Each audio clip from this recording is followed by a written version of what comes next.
melihat sebuah tendangan. Sebuah putaran bola, Sananta.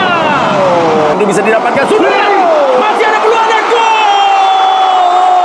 Dari Sen Patinama, masih sebuah crossing dan melihat Sananta, tapi juga diberikan saya kepada Sen. Sen melakukan crossing dan Egy Maulana Fikri dan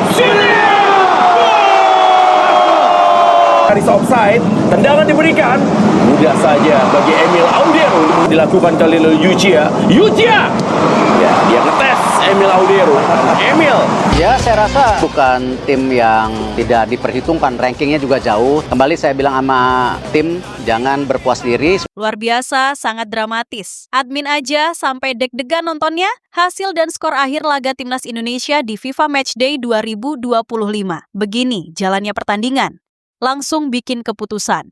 Gila sangat gak nyangka Erick Thohir akan begini usai laga Timnas Indonesia versus Chinese Taipei di laga FIFA Matchday 2025. Sebelum lanjut, tolong tekan dulu tombol like dan subscribe-nya ya sayang, agar kamu gak ketinggalan nih informasi paling update dari aku. Alhamdulillah. Ketua Umum PSSI Erick Thohir memberikan komentar tegas usai Timnas Indonesia meraih kemenangan telak atas Chinese Taipei dalam laga FIFA Matchday 2025 yang digelar di Stadion Utama Gelora Bung Tomo, Surabaya. Meski hasil akhir menunjukkan dominasi penuh dari skuad Garuda, Erick meminta para pemain dan juga publik sepak bola tanah air agar tidak cepat merasa puas. Jangan terlalu bangga meski kita menang banyak. Harus diingat, Chinese Taipei bukan lawan yang sepadan dengan kita saat ini. Pertandingan ini memang penting, tapi tujuannya jelas. Sebagai persiapan menuju putaran keempat kualifikasi Piala Dunia 2026, ujar Erick Thohir.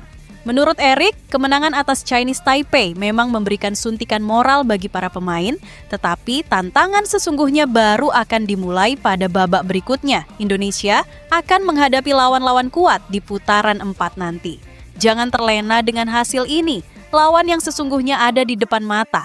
Arab Saudi dan Irak akan jadi lawan kita. Mentalitas harus tetap dijaga. Fokus tidak boleh goyah. Ini baru awal dari perjalanan panjang, tegasnya. Erick juga menyoroti pentingnya konsistensi performa tim. Ia menilai permainan Indonesia sudah menunjukkan perkembangan positif, terutama dalam penguasaan bola dan variasi serangan. Namun masih ada catatan yang perlu diperbaiki. Finishing masih harus lebih tajam. Koordinasi lini belakang juga jangan sampai lengah. Kalau melawan tim-tim besar nanti, satu kesalahan kecil bisa jadi bencana.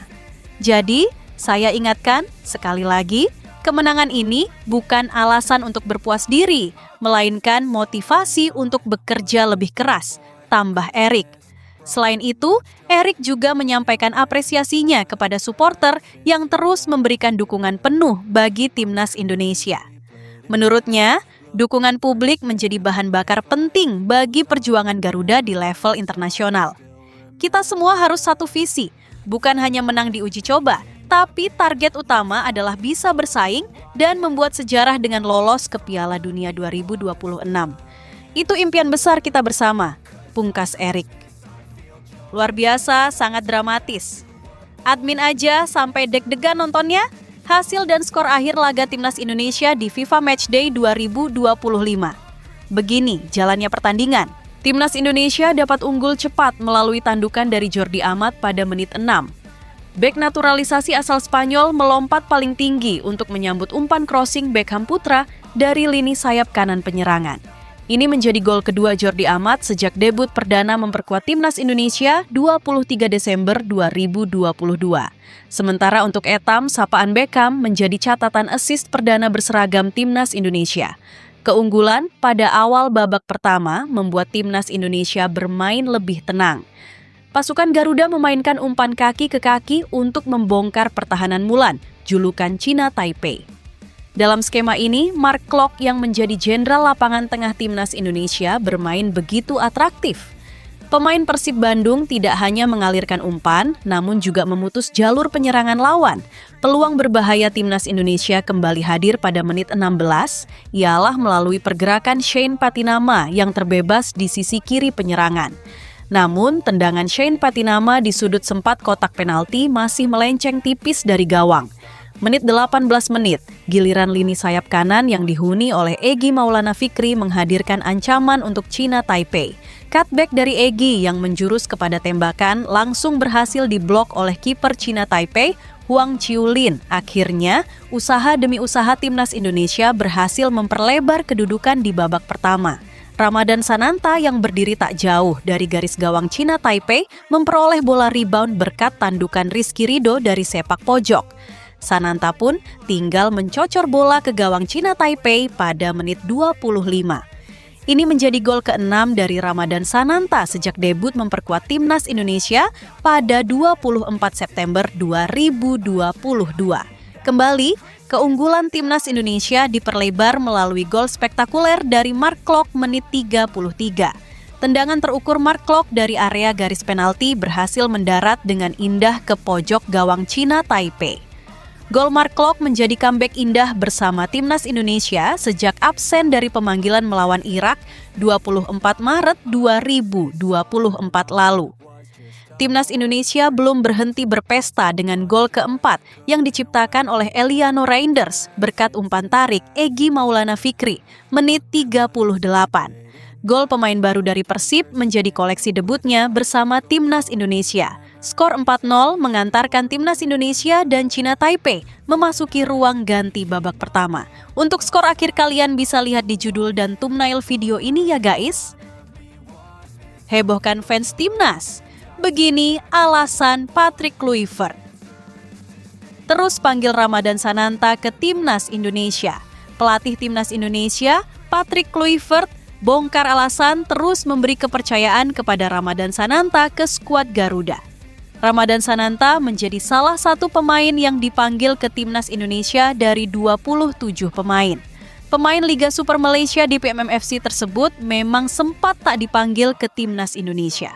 Nama Ramadan Sananta sempat menghilang dari skuad timnas Indonesia saat tim masih ditukangi Shin Tae-yong. Striker berusia 22 tahun tersebut menghilang saat timnas Indonesia melawan Australia dan Australia pada Oktober 2024 lalu. Namun, saat timnas Indonesia di bawah pelatih Patrick Kluivert, nama Ramadan Sananta selalu masuk dalam tim. Walaupun Ramadan Sananta tak main sebagai starter, tetapi Patrick Kluivert selalu percaya dengan mantan pemain Persis Solo ini. Kali ini, Ramadan Sananta pun kembali dipanggil untuk menghadapi 2 laga persahabatan melawan Taiwan dan Lebanon. Pemain yang saat ini berkarier di Malaysia itu telah bergabung dengan skuad Garuda dan menjalani persiapan tim dengan baik. Patrick Kluivert pun mendapat pertanyaan terkait alasan selalu memanggil Ramadan Sananta saat skuad Garuda main. Pelatih asal Belanda tersebut bicara blak-balakan dan mengatakan bahwa pemanggilan ini bukan tanpa perhitungan.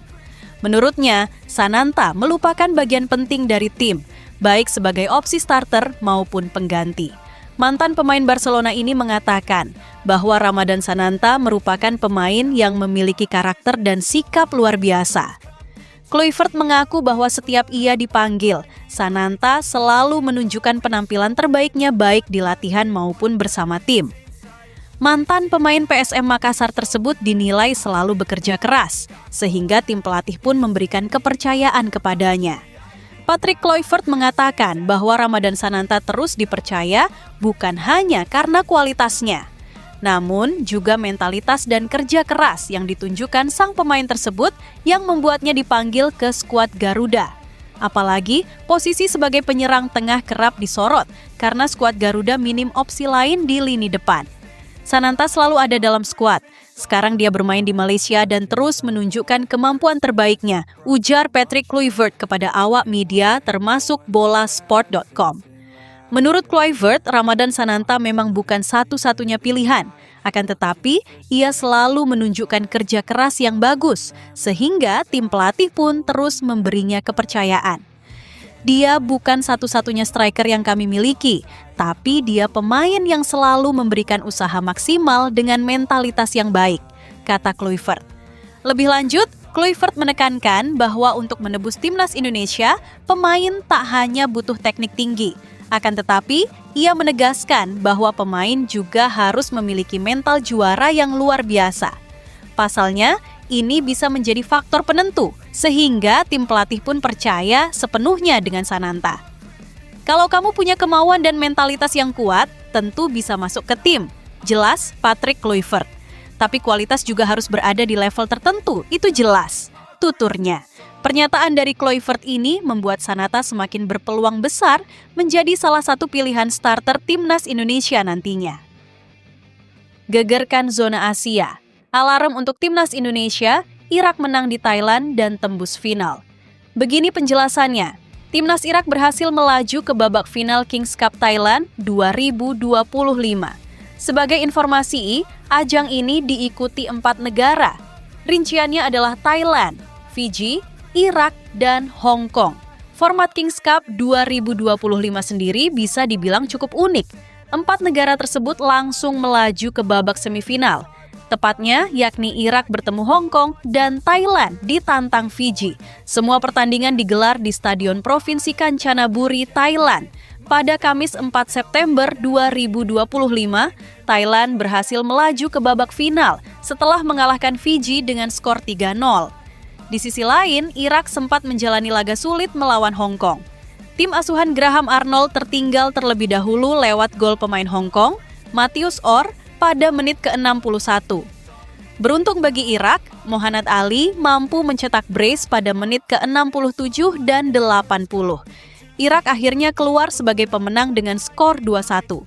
Irak bakal bertemu Thailand pada laga final Kings Cup 2025. Duel tersebut dijadwalkan terlaksana pada 7 September mendatang. Hasil ini tentu menjadi alarm bagi timnas Indonesia untuk tak menganggap remeh Irak. Seperti yang diketahui, timnas Indonesia dan Irak nantinya harus bersaing di grup yang sama di putaran keempat kualifikasi Piala Dunia 2026 zona Asia. Keputusan Irak terbang ke Thailand juga cukup masuk akal. Hal ini dilakukan agar Irak bisa mencari informasi terkait kekuatan dan gaya bermain tim Asia Tenggara.